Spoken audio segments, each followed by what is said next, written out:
Welcome to the Deep Dive. Today, we're digging deep into Yamashita's gold. You've probably heard the name, maybe thought it was just a legend, hidden treasure somewhere. Hmm. But what if it's actually much, much more, like a deliberate cover-up for one of the biggest financial secrets of the 20th century, something with consequences still playing out today? It's a fascinating idea, isn't it? Yeah. It really shows how deeply secrets can be buried hmm and not just literally in the ground, but kind of woven into history, into global finance itself. Yeah, woven into history and finance. I like that. And that's our mission today, really, to try and, unearth those layers. We're drawing heavily on Sterling and Peggy Seagrave's book, Gold Warriors, How America Secretly Recovered Yamashita's Gold. Right. It's packed with sources, eyewitness accounts, legal documents, quite a mountain of information. It really is. And it paints this astonishing picture. You've got war loot, secret funds, political maneuvering, and this cover-up that's been held together for, over half a century by governments, banks, Yeah. powerful players. And it's crucial to understand this isn't just a story about gold bars. It's really about power, about secrecy, and the often unforeseen ripple effects of decisions made way back then. Okay. What you're about to hear involves a network of corruption that, well, the authors say grew like a cancer. It put innocent people at serious risk, and it really forces you to rethink some common ideas about post-World War II history. Okay, so let's start at the beginning. Where did all this wealth actually come from? The Seagraves argue it was systematic plunder by Imperial Japan across East and Southeast Asia. Mm-hmm. They had a code name for it, Golden Lily, or Kin no Yuri. Kin no Yuri, yeah. And this wasn't, soldiers grabbing stuff on the fly. The book claims it was orchestrated by Emperor Hirohito himself, led by his brother Prince Chichibu and other imperial family members like Prince Takeda. That's a key point. Yeah. If the imperial family was directly involved at that level, it really reframes Japan's war aims. It suggests a calculated, institutionalized looting operation. Right, a plundering machine. And the sheer scale they describe for Golden Lily, it's pretty staggering. We're not talking small-scale theft. This was methodical, industrial almost. How so? Well, they detail the involvement of engineers, architects, mining experts, demolition specialists, professionals. According to the book, they built 175 specific treasure sites just for the emperor's family in the Philippines alone. Wow, 175. Yeah. And get this, they were apparently all booby-trapped, rigged with toxic chemicals, cyanide. That's horrifying, the calculation involved. It is. And the human cost, as you'd expect, was terrible. Yeah. The book gives this chilling account from a man named Ben Valmores. Okay. He was Prince Takeda's Filipino valet. He claims he personally saw Japanese engineers being sealed alive inside one of these tunnels, Tunnel 8, after the treasure was hidden. Sealed alive, good grief. Yeah. Valmores even described Takeda's quirks, like humming the song Sakura. Mentioned a blood oath ritual they did. A blood oath. Mm-hmm. And apparently, Takeda gave Valmores 2 steel trunks of gold as, compensation for his silence. Told him to pour kerosene on them after the war, burn off the poison, then buy a big ranch, have lots of kids. So hush money, essentially, but incredibly specific instructions. Right. Valmores even supposedly got 2 blue dots tattooed on his hand, a reminder of those 2 boxes. Wow. So the methods, how did they gather so much loot in the first place? Well, the book argues the methods were diverse and incredibly brutal. They say Golden Lily really kicked off around the time of the rape of Nanking. Yes. Commanded by Prince Asaka. Just horrific atrocities, estimates of 300,000 civilians killed, tens of thousands of women raped. The authors link this terror directly to the looting strategy. So not just a byproduct of war, but part of the plan. That's the argument. And it wasn't just Nanking. There's the story of the puppet Emperor Puyi in Manchuria making these supposed spontaneous donations. All right, donations of imperial art, gold. Exactly. To the Kwantung Army, Japan's army in China. Yeah. All shipped back to Japan before the surrender, conveniently. And then there's the underworld link. Yeah, this is wild. General Doihara working with Japan's top gangster, a guy named Kodama Yoshio. Okay. They apparently looted China's criminal underworld and ran Japan's wartime drug trade. Kodama was even made a rear admiral practically overnight. A gangster became an admiral. So he could commandeer ships. For treasure transport, the book says, shows the lengths they'd go to. It really does. And the official policy, supposedly set by Hirohito, was stark. The authors quoted as, acquisition meant armed robbery, Self-sufficiency meant forcing local populations to bear the full burden, and restoration of law and order meant using terror to suppress all opposition. Chillingly direct. There are accounts of things like jewelry being melted down en masse in places like Ipoh, and Igorot tribesmen finding hallmarked gold bars in a cave in Luzon later on. It all points to this vast, systematic theft. And the emperor himself? The book claims Hirohito kept stolen cultural treasures personally, and crucially, started moving assets into secret Swiss bank accounts, gold accounts, as early as 1943, anticipating defeat. So, planning for the aftermath even then, a long game. Seems like it. Okay, so Japan has amassed this incredible fortune through Golden Lily. Then the war ends. What happens next? How does America get involved? This is where the story takes another major turn. After General Yamashita, the guy the gold legend is named after, surrendered, his driver, a Major Kojima Kashi, was captured. Okay.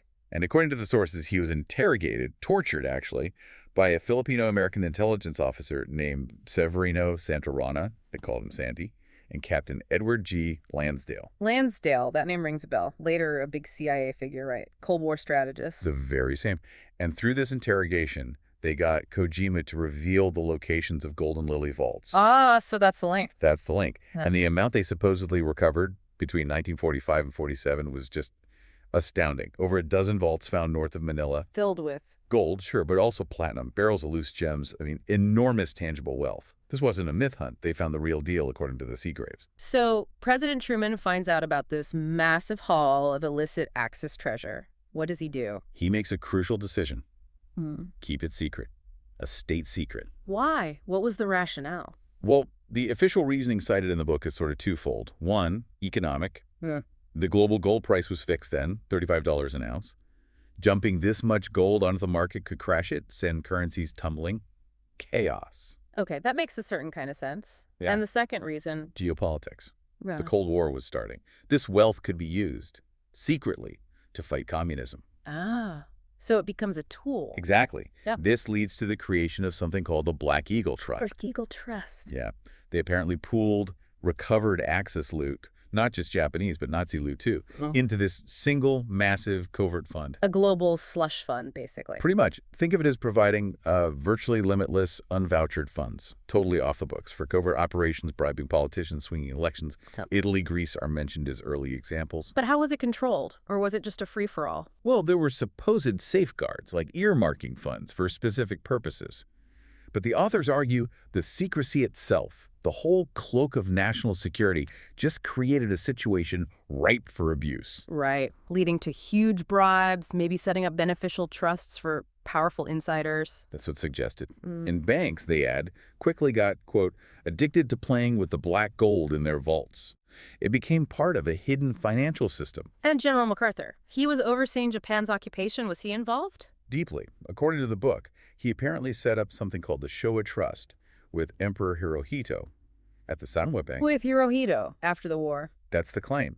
And this account was supposedly so huge, by 1982 it was earning nearly $1 billion a year just in interest. $1 billion a year. That completely blows up the official story that Japan was flat broke and bankrupt after the war. It absolutely does, Yeah. which was the narrative Washington pushed hard from 1945 onwards. So this hidden wealth, this secret fund, it directly impacts things like the post-war peace treaty. Hugely. The 1951 peace treaty with Japan. The Seagraves say it was basically cooked up in secret by John Foster Dulles, later Secretary of State, and 3 Japanese officials, one of whom was Miyazawa Kichi, a future prime minister. Okay. And they used Article 14 of that treaty specifically to shield Japan from having to pay war reparations. Shield them. By claiming Japan's resources are not presently sufficient, which, if the Black Eagle Trust and Showa Trust existed as described, was a monumental lie. And the consequence of that lie. No compensation. Yeah. For thousands upon thousands of Allied POWs, civilian slave laborers, people who suffered immensely, denied justice based on this official narrative of Japanese poverty. That's quite an indictment. It is. And this secrecy also led to another mechanism. Yeah. The M Fund. M Fund, what was that? MacArthur apparently set it up to secretly back Japan's conservative Liberal Democratic Party, the LDP, which basically ruled Japan for decades. Funded by. War loot. Black market sales connected to that loot. And remember Kodama Yoshio, the gangster turned admiral. Yeah. He pops up again. The book claims he chipped in $100 million to the CIA for the M Fund Why would he do that? to get himself out of prosecution for war crimes. And he then went on to personally bankroll the LDP for years. So the lines between war criminals, intelligence agencies, and political power just completely blurred. Utterly. Systemic corruption funded by hidden money. This is getting incredibly complex, and it brings us to these things called the 57s. What are they? Right. The 57s, they were basically debt instruments, like bonds, issued by Japan's Ministry of Finance. Seemingly legitimate IOUs. Okay, so what's the controversy? The twist is that later the Japanese government officially declared them forgeries, even though evidence suggested they were genuinely issued. Wait, they issued debt, then said, just kidding, those are fake. Why? It looks like another layer of the cover-up, a way to disavow a potentially massive financial obligation tied to this hidden wealth. If the bonds were linked to the M Fund or other secret dealings, denying their validity keeps the lid on. And people got caught in the middle of this. Oh yes. There's the really troubling case of Norbert Schley, Schley, who was he? a very distinguished lawyer, former U.S. Assistant Attorney General, highly respected. Okay, and what happened to him? He tried to negotiate some of these 57's bonds on behalf of clients who held them, believing them to be legitimate. Yeah. He was prosecuted, bankrupted, his career ruined. They went after him hard. Just for trying to redeem these bonds. Essentially. Now, his conviction was eventually overturned on appeal, and the reason cited: government intimidation of witnesses. Intimidation of witnesses, that suggests someone powerful really didn't want those bonds validated. Exactly. Now, contrast that with Alexander Haig, former Secretary of State, four-star general. Right. He also negotiated a 57 certificate later on, and he apparently succeeded with the help of a personal letter from President George H.W. Bush. So, Schley gets ruined, Haig gets paid, with help from the White House. That's the comparison the book draws. Makes it wonder, doesn't it? The legitimacy of a Japanese government bond seems to hinge entirely on who you know. It really does, and it raises that question again. Why go to such lengths? Why protect the secret so fiercely, even sacrificing reputable people like Schley? What system were they protecting? It points towards this deep transnational collusion, Right. Protecting not just the money, but the entire apparatus of secret funds, political influence, and the powerful figures involved across borders. And the shadow network, it didn't just stay confined to government and high finance, did it? It reached into other areas. Well, the book discusses Philippine dictator Ferdinand Marcos. He apparently made significant recoveries of Japanese treasure himself in the 1970s. Marcos. Right. How did he manage that? One famous, tragic story involves a treasure hunter named Rogelio Roxas, What did he find? a 1-ton solid gold Buddha statue, and other treasures. A ton of gold. Solid gold. But Marcos found out, confiscated it ruthlessly. Roxas was arrested, tortured, ultimately murdered, according to the account. Just horrific. But his heirs eventually sued Marcos' estate in a U.S. court in Hawaii. And they won. A judgment for, get this, $43 billion. Billion. Against the Marcos estate. Billion. Though collecting it is another story, of course, but the judgment stands. And there were others involved with Marcos's treasure hunting? Yes, a mining expert named Robert Curtis. He supposedly recovered about $8 billion worth for Marcos. And critically, he managed to photograph 172 of the original 175 Golden Lily treasure maps. He photographed the maps. That's huge evidence. Absolutely. But after Marcos allegedly tried to have him killed, Curtis became a key source, trying to document all this. And what happened? He faced years of harassment, attempts to discredit him for going public. It's a pattern, isn't it? Try to reveal the truth, face severe consequences. Seems to be. It shows the power structures invested in keeping this buried. The book also mentions something called the Enterprise. What's that about? Ah, yes, the Enterprise. The authors describe it as this shadowy network.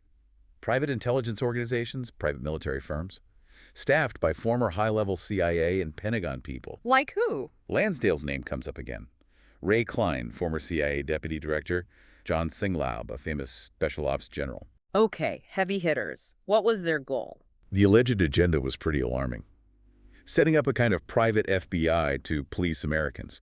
Creating a military-industrial complex controlled by them. Controlled by them, not the government. That's the implication. And funded, potentially, by diverted Black Eagle funds. Money siphoned off from that original secret stash. Wow. Did they try to find more gold themselves? There's an anecdote about Singlaub and another general, Robert Schweitzer, launching their own treasure hunt near Manila, based on some flawed intel, apparently. Dug a massive 400-foot hole, spent over $1 million, found nothing. A literal money pit. Seems so. But it illustrates the allure, the continued belief in these hidden fortunes. And this pattern of secrecy and obstruction, it really comes into focus when people try to access funds they believe are rightfully theirs, linked to this history. Absolutely. Look at the story of Sandy's estate.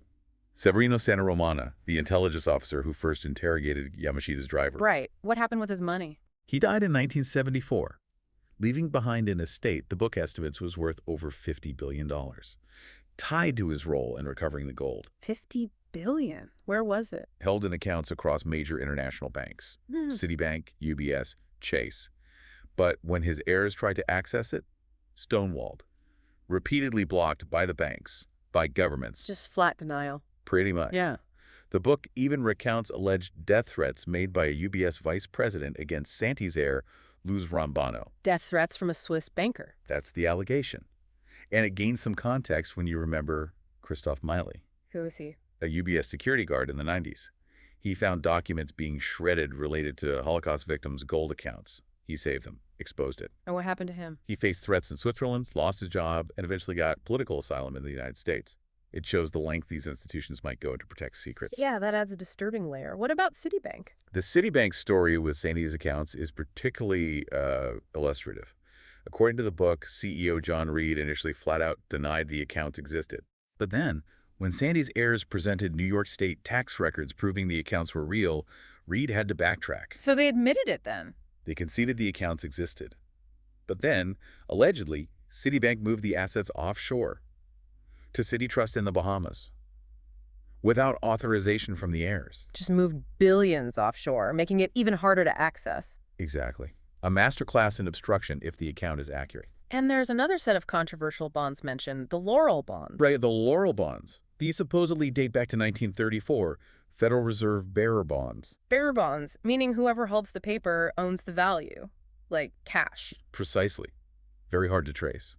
These were allegedly given in exchange for a huge amount of gold, 1,665 metric tons, provided by wealthy Filipino and Chinese families through Jose Laurel, who later became president of the Philippines under Japanese occupation. So gold was given, these bonds were issued. That's the claim.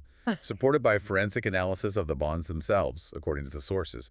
But today, the U.S. Federal Reserve and Treasury say they cannot verify their authenticity. Cannot verify.